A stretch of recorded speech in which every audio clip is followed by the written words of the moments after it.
Bom dia a todos. É uma alegria estar com vocês. Bom dia. Vocês estão me ouvindo? Sim. Ah, que ótimo. Bom dia para a Dani, para a Marlúcia, para o Zé Raimundo. Vamos Bom dia, professor. Os demais estão entrando. Bom dia, professor. Márcia, o Franklin. Bom dia, pessoal.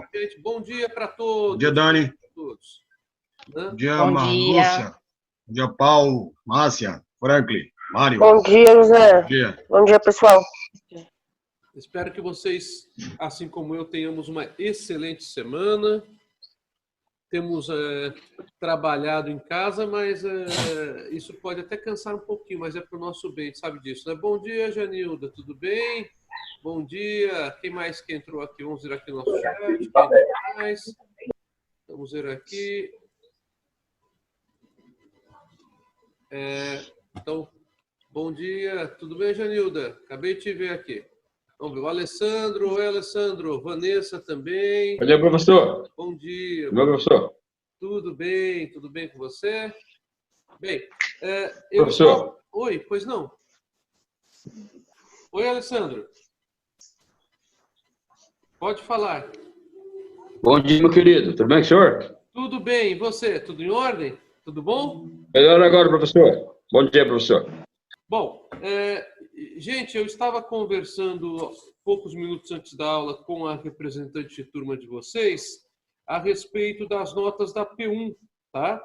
E eu fiquei um pouco preocupado porque houve algumas pessoas que não fizeram nenhum dos dois trabalhos, mas aí ela me esclareceu que isso se deve ao fato de que talvez essas pessoas procurem fazer a prova substitutiva depois, né? E então, as notas da P1 já lançarei hoje na plataforma, no mais tardar amanhã, que eu consegui, então, entender basicamente como está funcionando. Há alguns trabalhos que eu não estou acusando o recebimento, né? Então, não sei se as pessoas entregaram ou não. Então, eu vou apenas dizer os nomes dos que eu não tenho os dois trabalhos aqui, porque se alguém me enviou o trabalho para o meu e-mail, eventualmente, poderá copiar aquele trabalho que enviou e enviar novamente para o meu e-mail, porque eu realmente não achei, tá? Então, eu vou falar aqui os nomes das pessoas que eu não recebi trabalho nenhum. Vamos lá. Alisson, Carlos Gonçalves, Cleiton Samuel,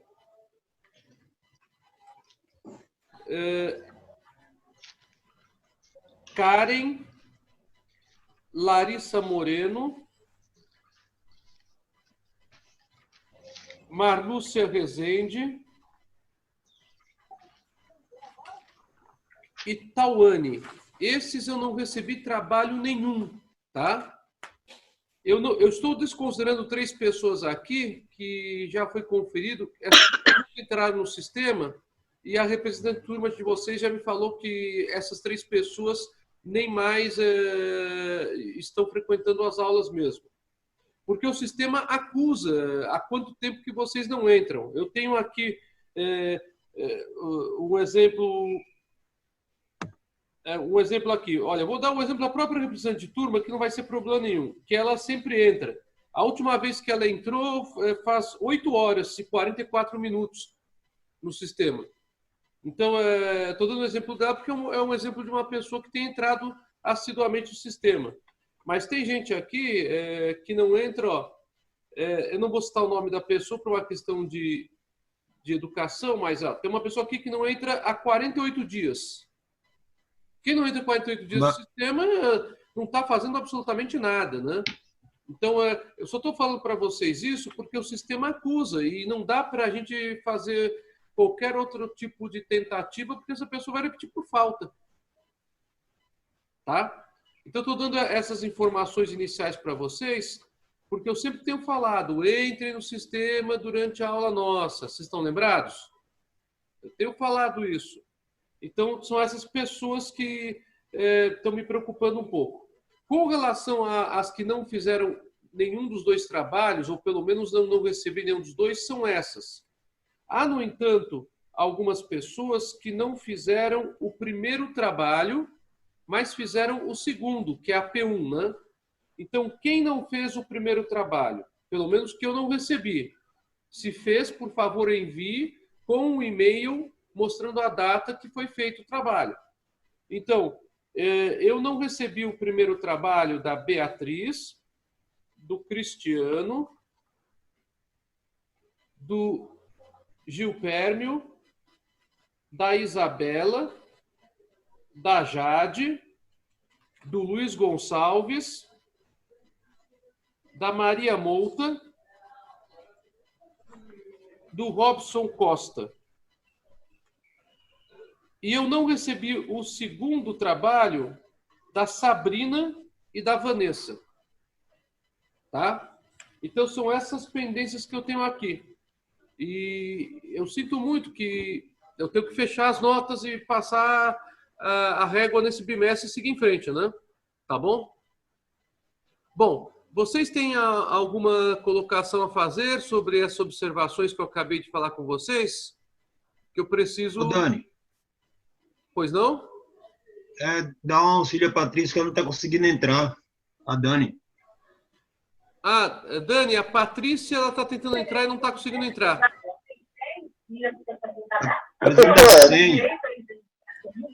Professor, Pois eu já não. vou verificar, peraí. professor, é a Vanessa que está falando. Oi, Vanessa. Eu entreguei o trabalho 3 dias antes do horário. Eu recebi até o feedback no meu e-mail que eu entreguei. O primeiro e o segundo eu entreguei. Então me faça o seguinte, Vanessa, encaminha para o meu e-mail pessoal com um print demonstra que você entregou para eu poder justificar perante a faculdade.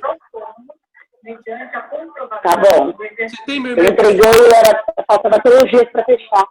Você Não tenho. Então, eu vou escrever aqui para todos, para que todos vocês tenham. É roberto.senise@gmail.com. Tá aqui, olha. Você quer que eu entregue o quê? Você quer que eu entregue o print da tela que eu entreguei ou o print do feedback? Eu quero o print da tela e os trabalhos de novo, porque eu vou ter que examinar, porque eu não achei os trabalhos. Ah, tá ok, então. Tá bom? Tem algum microfone com som ligado, gente? Se vocês puderem desligar, eu agradeço. Obrigado. Bom, então a situação então é essa. Mais alguma pergunta além da Vanessa? Então tá ótimo. Bom, vamos começar então o tema de hoje, então. Vamos. Só confirmando o e-mail, por favor, professor. Tá aqui no chat, roberto.senise@gmail.com. Muito obrigado. Nada, Raimundo. Vamos lá, então? Bom, na aula passada, nós conversamos sobre os pressupostos ou requisitos do negócio jurídico, que estão no artigo 104 do Código Civil. Então, vamos rapidamente relembrar esse tema.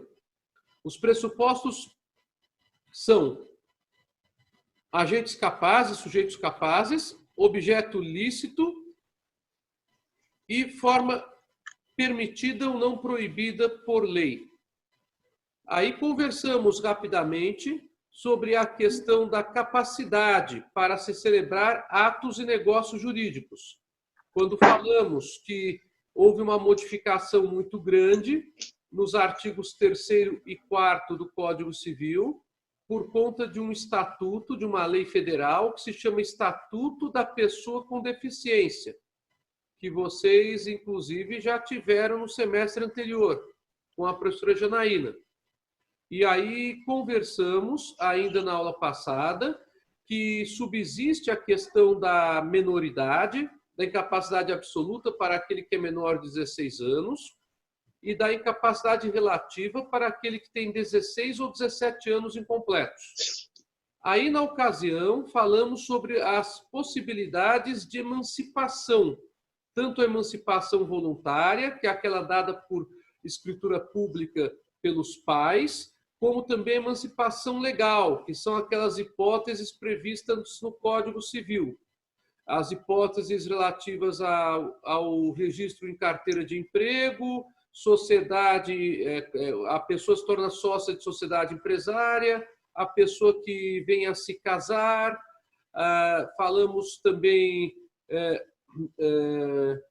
das outras causas que foram mencionadas até em pergunta, né, que são as causas da pessoa aprovada e que estão após em concurso público, que é extremamente raro e quase não aplicável hoje em dia.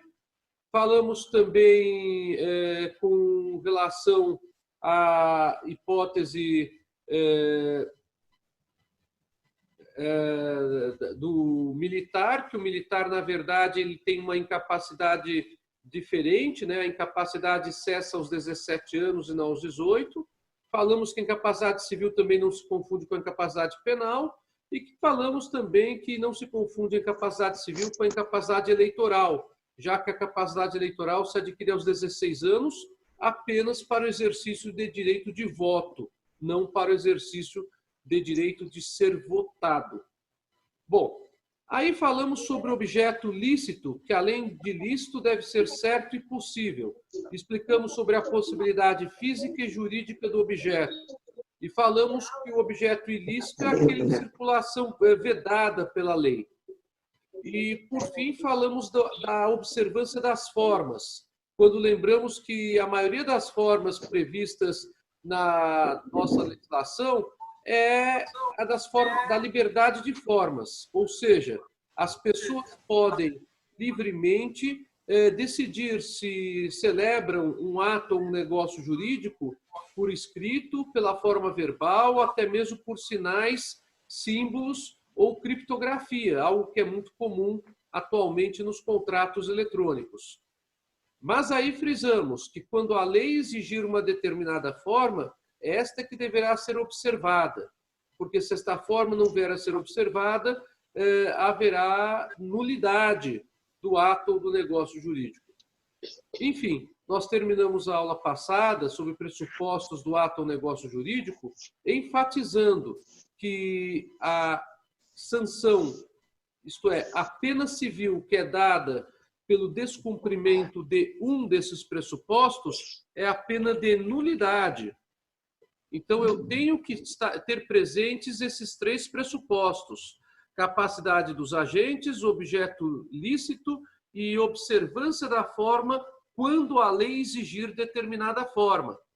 E é claro, tratando-se de negócio jurídico, há um outro pressuposto que é o consensualismo, que, embora não esteja previsto por expresso no artigo 104, decorre da própria ideia de que negócio jurídico é acordo. Então, acordo envolve consenso. Foram fundamentalmente essas as observações da aula da semana passada.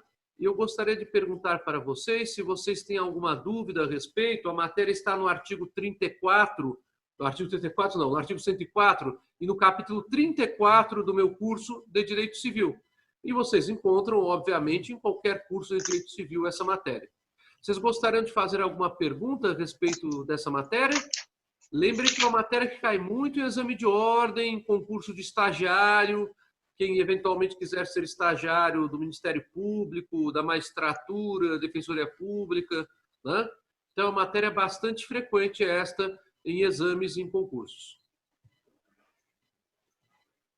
Nenhuma pergunta, pessoal? Bom, então, não havendo nenhuma pergunta, eu vou seguindo. Hoje nós vamos falar sobre um tema bastante interessante, que é o tema das classificações do ato e do negócio jurídico. Classificações do ato e do negócio jurídico. Tá? Bom, essa matéria é uma matéria que é de doutrina, né? Estou falando aí de vocabulário, na verdade. Então, para facilitar a vida de vocês, hoje eu trouxe uma lâmina, vamos assim dizer. Lâmina é coisa de velho, né? Quando a gente falava de projeção de slide. Alguém se lembra o que é um slide? É coisa de velho, né? Projetor de slide. A gente fala em PowerPoint. Não é da minha época, não, professor. Ah, não é da sua época. Não é da minha época. Sei. Tá bom. Me engana que eu gosto. Isso aí, vamos lá. Vou aqui compartilhar com vocês a tela. Essa tela é de uma das páginas que tem no meu curso de Direito Civil, porque no final de cada capítulo eu tenho um resumo do capítulo, com as palavras-chave para que vocês possam acompanhar. Bom, as principais classificações do negócio jurídico são essas aqui que eu estou colocando no quadro, e aí depois vem outros temas. Então vamos conversar um pouquinho sobre essas classificações, tá bem? Começando pela classificação quanto às partes do negócio jurídico. O negócio jurídico ele pode ser unilateral, bilateral ou plurilateral. Então vamos conversar um pouquinho sobre essa classificação. A dos negócios jurídicos unilaterais, bilaterais ou plurilaterais quanto às partes. O negócio jurídico, na verdade, ele tem que ter duas partes. Então, num primeiro momento, falar-se em negócio jurídico unilateral parece algo estranho, né?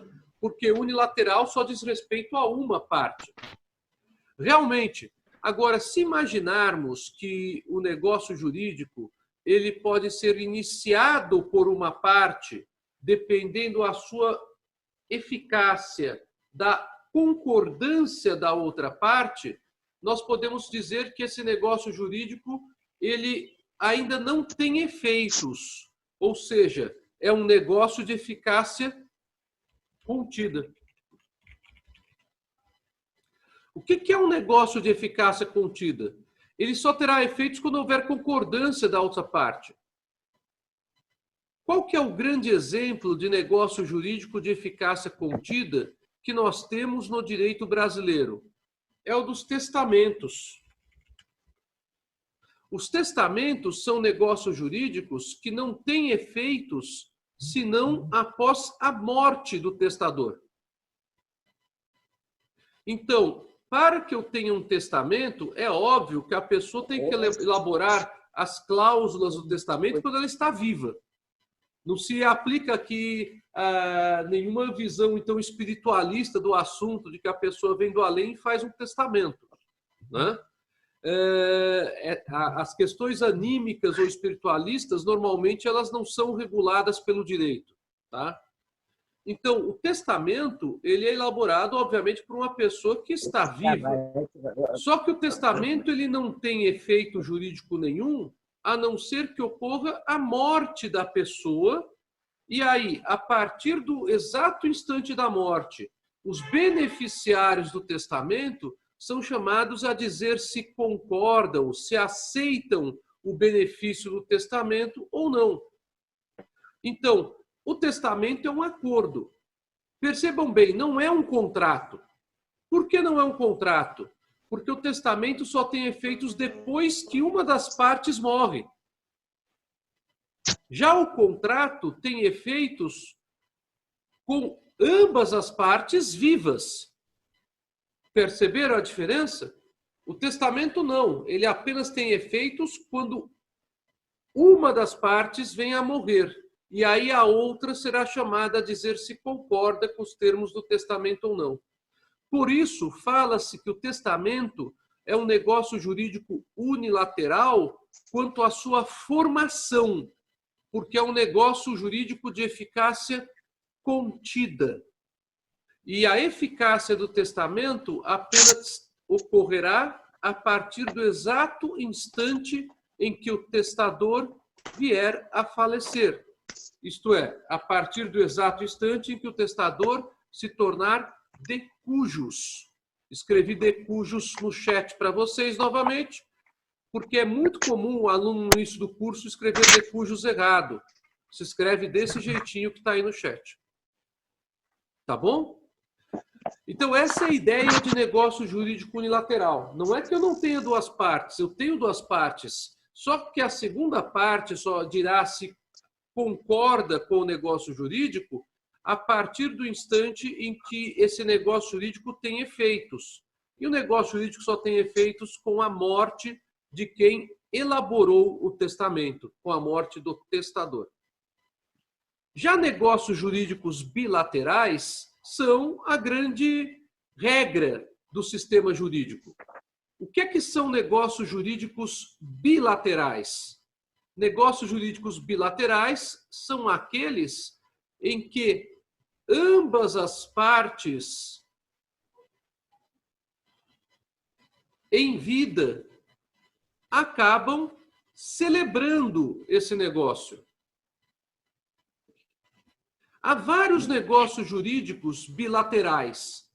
A principal categoria jurídica de negócios jurídicos bilaterais são os contratos, sem sombra de dúvidas.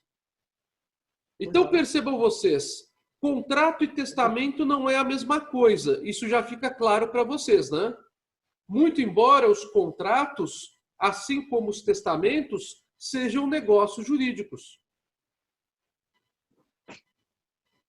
Nos contratos, nós temos aquilo que a doutrina chama negócios intervivos. Isto é, negócios que são celebrados por pessoas vivas. Nos testamentos, que são os negócios jurídicos unilaterais quanto à formação, nós temos aquilo que a doutrina chama de negócios jurídicos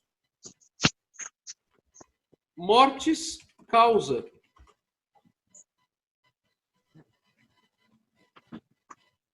Por que mortis causa? Porque apenas com a ocorrência da morte é que o testamento terá efeitos. Então, contratos e testamentos são duas categorias diferentes de negócios jurídicos. Há vários contratos. Podemos dizer que são dezenas de contratos diferentes.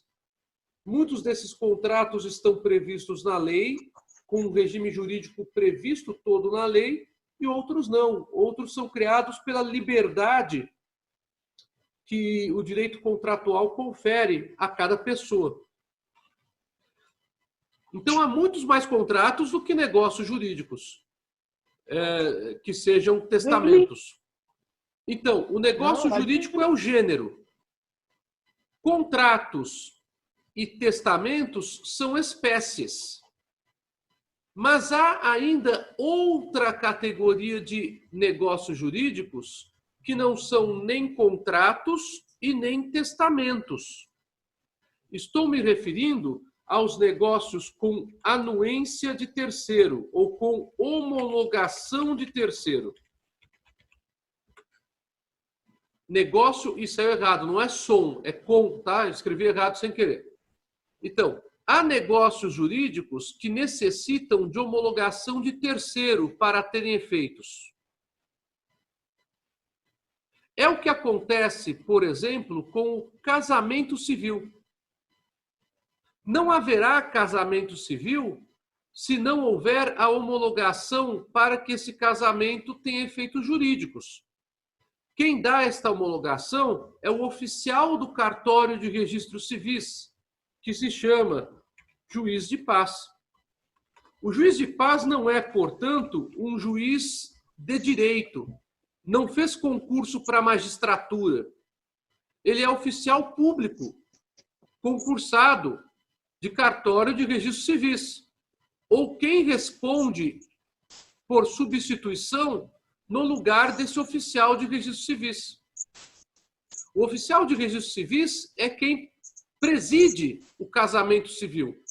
Vocês estudarão casamento civil no 5º ano, mas certamente muitos de vocês que já se casaram sabem como funciona. Casar-se na igreja sem ter um casamento no registro civil não é casamento. A menos que o pastor, o padre, ou o rabino na sinagoga, ou o chefe de terreiro de umbanda ou de macumba tenha autorização do oficial de registro civil para celebrar aquele casamento específico. Então, o casamento civil é um exemplo de acordo que depende da homologação do Estado para ter validade no direito. Outro exemplo de acordo que depende da homologação do Estado para ter validade no direito é o oposto do casamento, é o divórcio consensual. O divórcio consensual é um outro bom exemplo, onde não basta a vontade das partes de desconstituir o casamento. É necessário que ambas as partes queiram desconstituir o casamento e que essas partes tenham ainda a homologação dessa extinção do casamento pelo divórcio. Quem faz essa homologação? Se o divórcio for extrajudicial, será o oficial do cartório de registros. Se o divórcio for realizado judicialmente, será o juiz de direito. Então, há uma série de negócios jurídicos que dependem da homologação de um terceiro. Pois não? Professor, bom dia. Bom dia. Se eu estiver falando fora de hora, professor, o senhor pode chamar a atenção, não tem problema, tá? Pois não, Mário. É que me chamou a atenção em relação à união estável. Aonde que ela entra nesse quesito aí, se eu não estiver falando besteira? A união estável, Mário, ela é um negócio jurídico. Só que a união estável, ela não tem efeitos perante o Estado, a não ser quando o Estado a reconhece. Porque ela é uma união informal. Tá? Então, o que acontece na união estável? Eu não tenho uma celebração de um casamento civil. Raramente as pessoas vão num cartório de registros civis constituir união estável. Quando elas assim o fazem, eu terei uma união formal, porém de união estável, não de casamento. A união estável ela só tem validade perante o Estado, são aprendendo direito de família, quando o juiz a reconhece de forma retroativa, porque é muito raro os companheiros ou conviventes irem ao cartório fazer uma escritura de união estável. Até mesmo porque no Brasil, para se fazer uma escritura de união estável, é necessário que as partes não tenham nenhum impedimento para se casar. Então, uma pessoa que ainda está casada não pode fazer escritura de união estável. Se ela fizer, essa escritura não terá efeito nenhum. Entendeu? Então, a tua pergunta está bem interessante. Tem tudo a ver com a matéria, sim. Fique tranquilo. Tá ok, professor. Obrigado. Outra pergunta, pessoal? Bem, há também outros negócios jurídicos que não têm apenas duas partes e não tem um terceiro para homologar.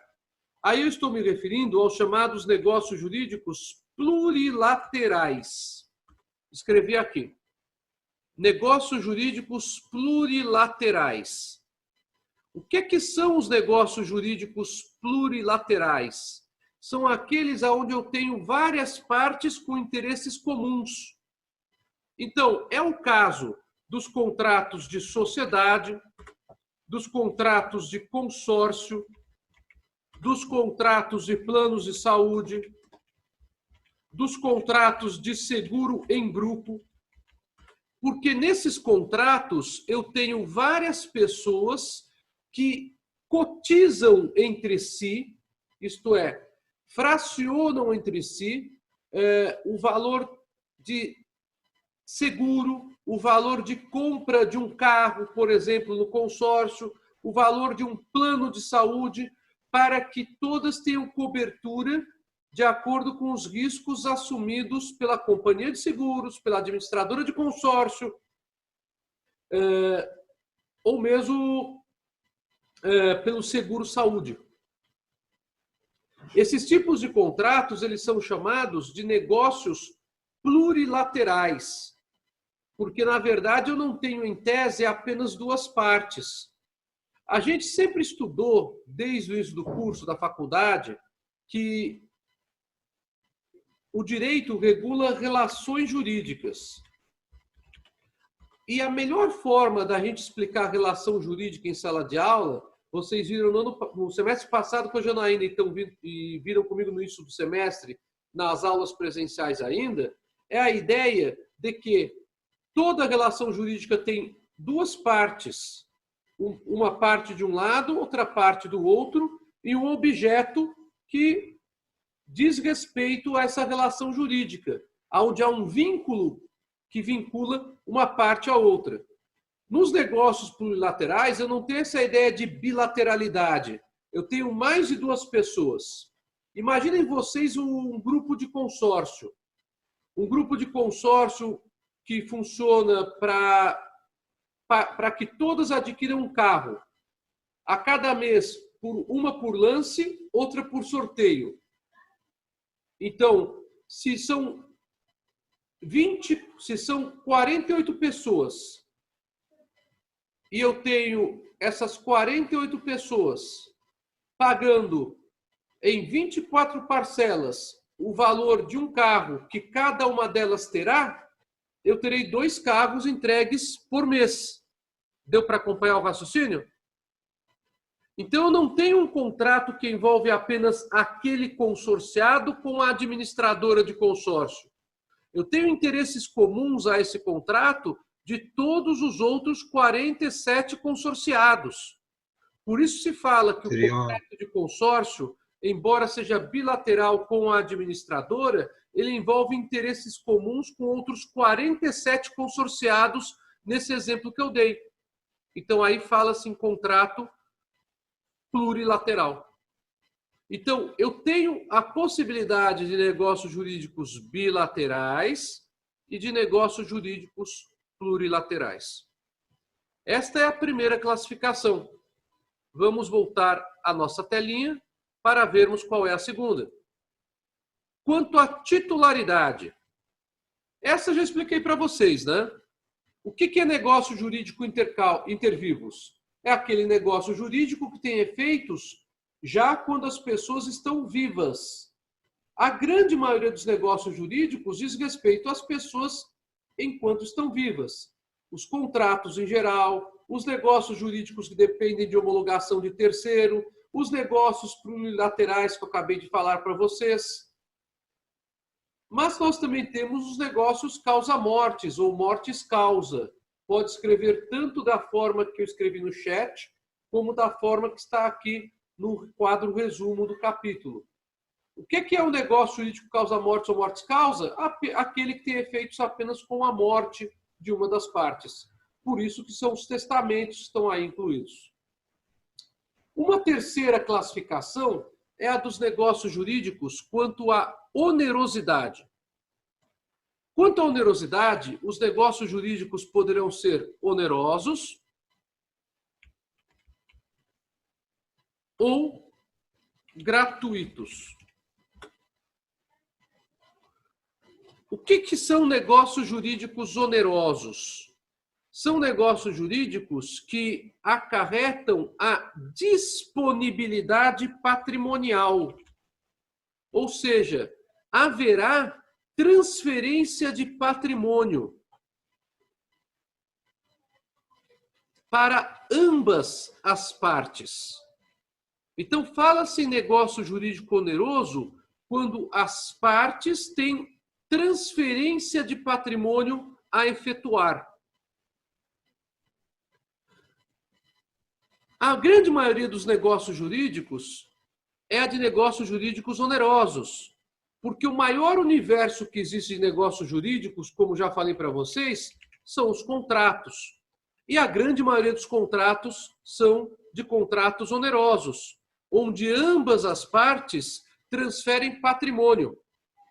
Assim, na compra e venda, o comprador transfere o seu patrimônio, que é o preço pago, para o vendedor. E o vendedor transfere o seu patrimônio, que é a coisa adquirida, para o comprador.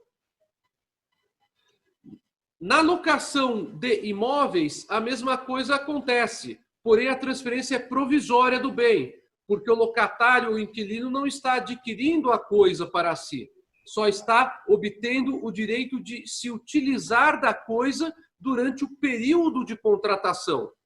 Mas mesmo assim, percebam, o locatário pagará o aluguel todo mês, enquanto o locador transferirá provisoriamente o imóvel que está sendo alugado. A grande maioria dos negócios jurídicos é a de negócios jurídicos onerosos, onde há transferências de patrimônio, disponibilidade patrimonial de todos. Há, no entanto, uma menor categoria de negócios jurídicos, que é a dos negócios jurídicos gratuitos, como escrevi no chat. Gratuitos, também chamados de negócios jurídicos benéficos. O que são negócios jurídicos gratuitos? São aqueles em que uma das partes não terá que transferir patrimônio. Já deu para entender. Eu estou me referindo ao contrato de doação, estou me referindo ao contrato de comodato, que são os dois grandes contratos gratuitos. Há outros contratos que podem ser gratuitos, muito embora muitas vezes não sejam. Mas a doação, ela é gratuita por essência. E o comodato é gratuito por essência. Vamos falar um pouquinho do contrato de doação e um pouquinho do contrato de comodato, para vocês terem uma ideia dessas figuras. Na doação... Pois não, Raimundo? Então, professor, na questão aí do negócio jurídico oneroso, né, que você falou aí? Sim. Então, deixa eu ver se eu entendi. Então, o oneroso, então, é porque ele ocasiona gastos, então. Porque se existe um gratuito, ocasiona gastos, despesas. Então, nesse contexto aí? A ideia é essa, que a expressão jurídica que eu falei para vocês, que é transferência de patrimônio. Entendi. Entendeu? Então, é porque ocasiona despesa, né? Não. Mas a ideia é essa mesma. Mas no negócio oneroso, eu tenho gastos sobre o negócio para ambas as partes. Tá? É porque, como o senhor falou gratuito, citou gratuito, então eu entendi que o outro envolvia despesas, gastos, entendeu? Eu entendi, mas o gratuito aqui é num outro sentido. O gratuito é que uma das partes não tem que transferir patrimônio. Mas de qualquer jeito ocasiona, no caso, gastos, então? Às vezes ocasiona gastos, às vezes pode ocasionar um gasto com lavratura de escritura, por exemplo. Então vamos supor, o doador doou um terreno para o donatário. O donatário, no entanto, ficou obrigado a lavrar a escritura. Continua havendo a doação, só que quem vai lavrar a escritura vai ser o donatário. Isso pode acontecer. Mas, mas o contrato não deixa de ser gratuito quanto ao fato de que a doação foi gratuita. Porque a doação é gratuita, né? Então, o contrato de doação de um bem é a entrega de um bem sem que se pague um preço por ele, né? Então, nesse caso, eu tenho um negócio gratuito. Na doação, o donatário se transforma em proprietário da coisa. Diferentemente ocorre no comodato. No comodato, o que há é um empréstimo gratuito. Ou seja, uma pessoa empresta coisa infungível, essa que é a ideia do comodato, coisa infungível para o comodatário. É o nome do beneficiário deste contrato. Por que esse contrato é gratuito? Porque o comodatário não pagará nada pelo empréstimo. Ele pode até pagar eventualmente, como o Raimundo estava perguntando, por algum gasto de conservação da coisa. Por exemplo, pagar a conta de luz do apartamento que foi emprestado provisoriamente. O empréstimo é do apartamento. Isso não quer dizer que quem emprestou tem que pagar a conta de luz. O empréstimo, então, não atinge os valores de despesa de conservação da coisa. Então, no entanto, a coisa é dada de forma gratuita para ser utilizada durante o tempo de empréstimo. Bom, gente, estamos com menos de 1 minuto. Estamos terminando a primeira parte da aula. Voltaremos às 10 horas. Vamos tomar um cafezinho? E às 10 horas continuaremos as classificações. Tá bom? Obrigado aí por enquanto, professor. Até já. Tchau, Valeu, tchau. professor. Obrigado.